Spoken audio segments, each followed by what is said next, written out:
ମୁଁ ଆଜି ପୋଇ ପତ୍ରରେ ଗୋଟେ ନୂଆ ପ୍ରକାର ରେସିପି ବନେଇବି।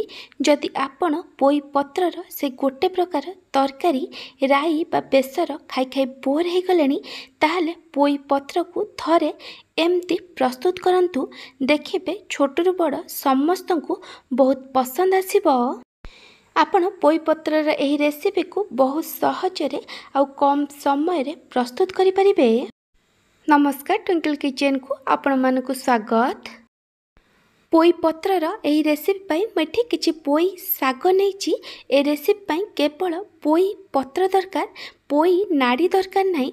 सेति पाई आमे भल भल बाछिकी किछि पोई पत्र को नहीं जिबा। ए रेसिपी पाई आपण मीडियम साइज रो कि बड़ पत्र नेबे, बेसी छोट पत्र नेबेनी। एबे आमे पोई पत्र को पानी रे 3 रु 4 थर भल भाबे धोईकी नहीं जिबा। मुझे पोई पत्र को गोटा भल भाबे धोईकी नहीं जाइछि। एठी 2टा बड़ पोई पत्र थिला, सेति मैं पोई पत्र को मझिरु दिखंड करी काटिकी नहीं जाउछि। पोई पत्र जदि मीडियम साइज रो थिबो ताहाले ताकू काटिबा दरकार नहीं। एबे आमे गोटे आलूर मसला बनैबा। सेतिपई मैं 3टा सिजा आलूर ऊपर चोपा को छड़ेकी नहीं जाइछि। एबे आमे आलू को भल भाबे चकटी दबा। आपण चाहिले आलू को ग्रेट करके भी नहीं परिबे। मैं कड़ाई रे किछि तेल दे गरम हवा को रखिथिली। तेल भल भाबे गरम होला परे मैं एथिरे आधा छोट चामच सोरिष और आधा छोट चामच जीरा देइछि। जीरा और सोरिष भल भाबे भाजी गला परे मैं एथिरे पियाज और कंचा लंका देइछि। मैं गोटे बड़ पियाज और 2टा कंचा लंका को छोट छोट करी काटिकी पकईछि। आपन को जेतिकी राग दरकार से अनुसार कंचा लंका नेबे। एबे आमे सब को भल भाबे मिक्स करी आकु भाजीबा। पियाज को बेसी गोल्डन ब्राउन कलर करी भाजीबा दरकार नहीं। पियाज टिके सॉफ्ट ही भाजी गला परे गैस रो फ्लेम को लो करी देबे। आ एथिरे एबे आमे किछि गुंड मसला पकेइबा। गुंड मसला रे मैं पकाउछि आधा छोट चामच हळदी गुंड, लंका गुंड एटी ऑप्शनल अछि। आपन को जेतिकी राग दरकार से अनुसार लंका गुंड पकेइबे। गोटे छोट चामच धनिया गुंड और आधा छोट चामच गरम मसला गुंड। एबे हम एथिरे 2 रु 3 छोट चामच पानी दे दबा। आ सब को भल भाबे मिक्स करी आमे आकु 20 रु 30 सेकेंड पर्यंत फ्राई करिबा, जेमती गुंड मसलार कंचा बास्ना पड़िबो। गुंड मसला भल भाबे कसी गला परे आमे एथिरे चकड़िकी रखिथिबा आलू को दे दबा। तापरे मैं एथिरे गोटे छोट चामच टमाटो केचप देइछि। एठी ऑप्शनल अछि। तापरे आमे एथिरे स्वाद अनुसार लूण पकेइबा। एबे आमे सब को भल भाबे मिक्स करी आलू को लो टू मीडियम फ्लेम रे 4 रु 5 मिनिट पर्यंत कुक करिबा। एमती कुक करिबा द्वारा आलू मसलार टेस्ट बहुत भल आसीबो। एटी 4 रु 5 मिनिट हे गलानी। सब को आउ थरे भल भाबे मिक्स करी दबा। आपण चाहिले एटी किछि काटिकी धनिया पत्र पकई परिबे। एबे आमे गैस बंद करी दबा आ ए आलू मसला को भल भाबे ठंडा हबा को दबा। मु आपन को गोटे छोट रिक्वेस्ट करुच्ची, जदि आपन को यही रेसिपी भल लगे तेल को लाइक करेंगे, आपण सांग मानक सहित शेयर करेंगे। जदि एपर्यंत मो चैनल को सब्सक्राइब करना तेल सब्सक्राइब करने को जमार भूलें। पाखर था बेल आइकन ने ऑल नोटिफिकेशन ने क्लिक करेंगे। यह द्वारा मो जो वीडियो आसीबो आपण प्रथमे देखिपारे। जदि फेसबुक इंस्टाग्राम में देखुंत तेल फॉलो करने को जमार भूलें। मैं आधा कप अरुआ चाउल को पानी रे घंटे पई बतुरेकी रखिथिली। एबे हम गोटे ग्राइंडर जार नबा। चाउल को पानी रे 2 रु 3 थर भल भाबे धोईकी पानी रु छाणिकी ग्राइंडर जार रे दे दबा। तापरे मैं एथिरे 12 रु 15 पाखुड़ा रसुण और 2टा सुखिला लंका देइछि। रसुणर क्वांटिटी टिके अधिक रखिबे।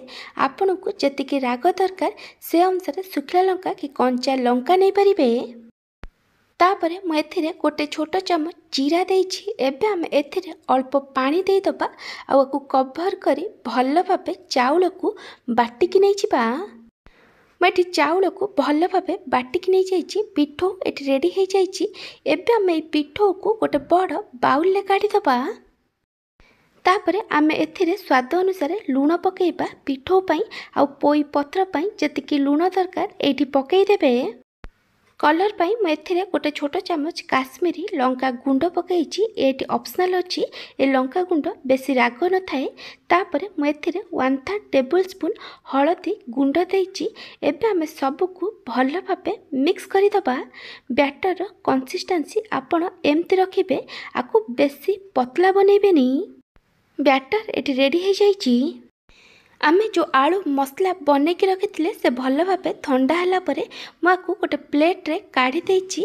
एबे आमे गोटे पोई पत्र नबा आ तार गोटे पट साइड रे एमती आलू रो मसला देई पोई पत्र को फोल्ड करि दबा। एमती भाबे आमे सबु पोई पत्र रे आलू रो मसला को देई दबा। आलू रो मसला रो क्वांटिटी आपण आपनको टेस्ट अनुसार कम बेसी करि परिबे। मुझे सबू पोई पत्र भितर आलूर मसला को दे देइची। एबे आमे ई पोई पत्र को फ्राए करिबा। सेथिपई मुझे गोटे पैन ने किछि तेल दे गरम होबा को रखिची। तेल भल भाबे गरम होला परे आमे आलू पुरा दिया गोटे गोटे पोई पत्र को नबा आ ताकू पिठौ रे भल भाबे कोट करि दबा। तापरे आमे को तेल रे देई दबा। आपण पैन ने जेतिकिटा पोई पत्र जगह हम सेतिकिटा पोई पत्र देबे। सबू पोई पत्र देला परे प्रथमे पोई पत्र को हाई फ्लेम रे 1 ରୁ 2 मिनिट पर्यंत फ्राए करिवे। 1 ରୁ 2 मिनिट परे आमे को लेउटे दबा। पोई पत्र रो आरपट साइड को भी हाई फ्लेम रे 1 ରୁ 2 मिनिट पर्यंत फ्राए करिबा। 1 ରୁ 2 मिनिट परे आमे पोई पत्र को लेउटे लेउटे लो फ्लेम रे भल भाबे लाइट गोल्डन ब्राउन कलर आउ क्रिस्पी हवा पर्यंत फ्राए करिबा। मैं आपन को देखे दूची ए पोई पत्र रो दी पट साइड भल भाबे लाइट गोल्डन ब्राउन कलर है क्रिस्पी है फ्राए हो गलानी। एबे आमे ए पोई पत्र को गोटे प्लेट रे काढ़ी दबा। एमती भाबे बाकी सबु आलू पुरा दिया पोई पत्र को भी फ्राए करके नहीं जिबा। मैं आपन को आउ किछि पोई पत्र को फ्राए करके देखाई दूची। ए पोई पत्र रो भी दी पट साइड भल भाबे लाइट गोल्डन ब्राउन कलर रे क्रिस्पी है फ्राए हो जाइची। आपण आकु पखाळ भात कि गरम भात सहित खाई परिबे नहले आकु एमती स्नैक्स हिसाब रे भी खाई परिबे। जदि आपण को एही आलू पूरा दिया पोई पत्र पिठौ भजार रेसिपी भल लगी को लाइक करेंगे। आपण सांग मानक सहित शेयर करेंगे। जदि एपर्यंत मो चैनल को सब्सक्राइब करना तेरे सब्सक्राइब करने को जमार भूलें। पाखर बेल आइकन ने ऑल नोटिफिकेशन ने क्लिक करेंगे। यह द्वारा मो जो वीडियो आसीबो आपण प्रथमे देखिपारे। जदि फेसबुक इंस्टाग्राम देखुं ताले फॉलो करने को जमार भूलें। Thank you for watching.